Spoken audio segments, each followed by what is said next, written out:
Assalamualaikum warahmatullahi wabarakatuh. Halo semuanya, perkenalkan nama saya Nur Fadia dengan NIM A121-2510020 dari Program Studi Pendidikan Bahasa Inggris. Di video kali ini saya akan memberikan resume dari materi yang dipresentasikan langsung oleh kelompok 3 dengan judul besar materi Penegakan Hukum yang Berkeadilan. Video ini saya buat untuk melengkapi penugasan mata kuliah Pendidikan Kewarganegaraan dengan dosen pengampu Bapak Dr. Hasdin, SPD, MPD. Sebelum kita masuk untuk membahas ini lebih mendalam, kita harus memahami terlebih dahulu apa yang sebenarnya dimaksud dengan penegakan hukum. Jadi teman-teman sekalian, secara mendasar penegakan hukum itu dapat diartikan sebagai seluruh proses atau upaya yang dilakukan untuk menjalankan dan menegakkan aturan-aturan hukum yang berlaku di suatu negara. Secara real, esensi dari penegakan hukum ini adalah terciptanya keadilan. Keadilan hukum itu sendiri bermakna bahwa setiap warga negara harus mendapatkan pemenuhan hak-hak yang sama di mata hukum tanpa adanya diskriminasi dalam bentuk apapun, baik dari latar belakang sosial, ekonomi, maupun politik. Antara hukum dan keadilan harus berjalan selaras untuk menciptakan keteraturan sosial yang dicita-citakan. Lebih lanjutnya, proses penegakan hukum ini tidak terjadi di ruang hampa, melainkan memiliki tujuan-tujuan luhur yang sangat spesifik.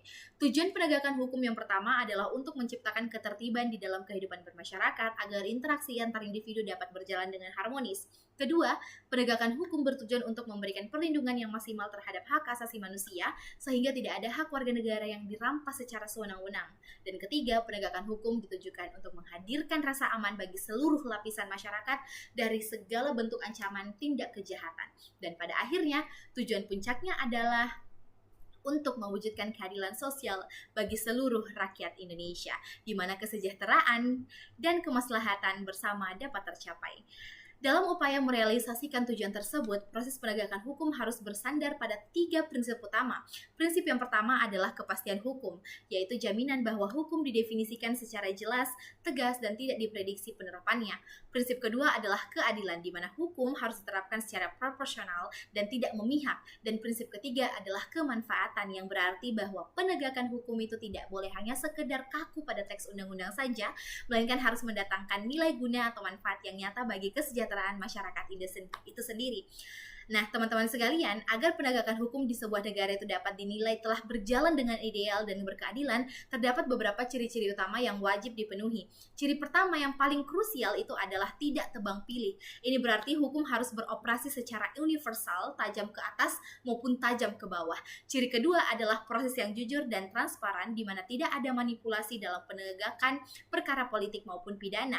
Ciri ketiga adalah segala bentuk penegakan hukum dan putusan hakim harus didasarkan pada pembuktian dan bukti-bukti yang sah secara yuridis.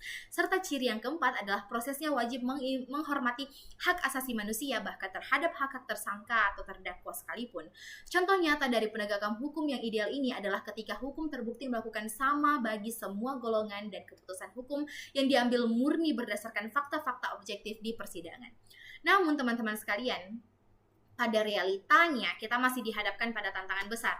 Salah satunya adalah permasalahan korupsi. Tindak pidana korupsi merupakan bentuk nyata dari penyalahgunaan kekuasaan demi kepentingan pribadi atau kelompok tertentu.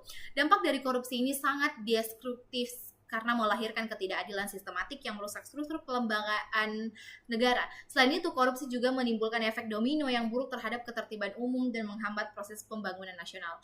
Oleh karena itu, demi memecahkan masalah tersebut dan menciptakan sistem yang benar-benar berkeadilan, diperlukan strategi dan upaya penegakan hukum melalui pendekatan dua arah yang komprehensif, yaitu pendekatan dari sektor internal dan sektor eksternal. Dari sektor internal kita bisa memperkuat integritas moral aparat penegak hukum, menginformasikan kelembagaan peradilan, serta memperketat pengawasan di dalam tubuh institusi hukum itu sendiri. Sementara dari faktor eksternal, kita bisa membutuhkan partisipasi aktif dari masyarakat, pengawasan dari media massa, meningkatkan kesadaran penuh politik, serta penguatan regulasi luar yang mendukung transparansi. Nah, jadi kesimpulannya teman-teman sekalian, penegakan hukum yang berkeadilan itu sejatinya adalah prasyarat mutlak bagi berdirinya sebuah negara hukum yang sehat. Hukum itu tidak boleh hanya sekedar menjadi deretan teks yang mati, melainkan harus dihidupkan melalui komitmen penegakan yang tidak tebang pilih, jujur, transparan, dan berorientasi pada kemanfaatan rakyat. Melalui sinergi penataan di sektor internal dan eksternal, cita-cita keadilan sosial dan supremasi hukum di Indonesia dapat kita wujudkan bersama. Sekian dari saya yang bisa saya berikan terkait dengan resume materi kelompok 3, yaitu penegakan hukum yang berkeadilan. Wabillahi taufiq walhidayah. Wassalamualaikum warahmatullahi wabarakatuh. Bye.